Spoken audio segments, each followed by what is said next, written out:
Décryptage. Cette phrase brise un tabou social important. Dans beaucoup de sociétés, on mesure la valeur d'une femme à son compteur sexuel. C'est un outil de jugement, souvent sexiste, visant à contrôler la liberté féminine. Dire que ce nombre ne compte pas, c'est refuser ce jugement arbitraire et inégalitaire. Leçon, la liberté sexuelle ne doit pas être un critère de valeur. L'essentiel est ailleurs. Phrase, si cela permet à une femme, décryptage. Ceci conditionne la phrase. Il reconnaît qu'avoir eu plusieurs partenaires peut être acceptable, voire bénéfique, mais à condition que cela serve une finalité constructive. Leçon. La valeur ne dépend pas des actes en eux-mêmes, mais de ce qu'ils apportent à la personne. Phrase de s'élever et de grandir. Décryptage. Ce sont des termes forts, spirituels et psychologiques.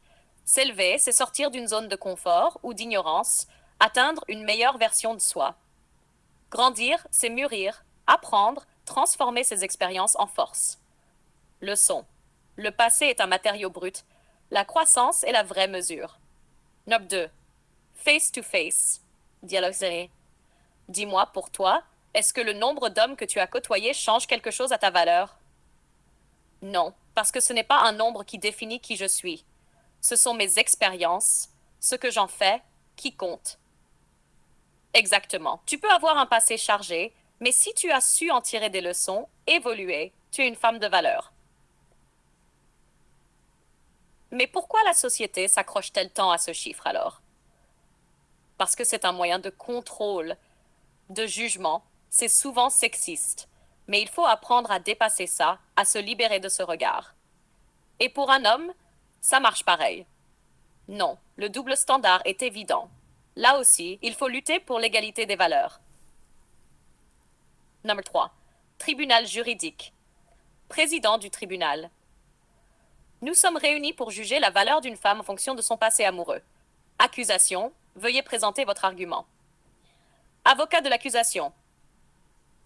Votre honneur, cette femme a eu plusieurs partenaires. Ce comportement, selon la morale commune, déprécie sa valeur et nuit à sa dignité. Avocat de la défense. Votre honneur, nous contestons cette affirmation.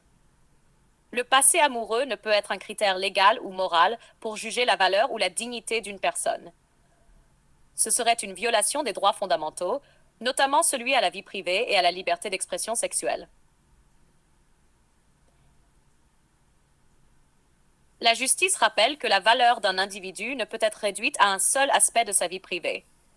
La dignité humaine est inaliénable et indépendante du nombre de partenaires. La société doit évoluer vers une vision plus juste et égalitaire. Si tu veux, je peux rédiger ces 3 parties en version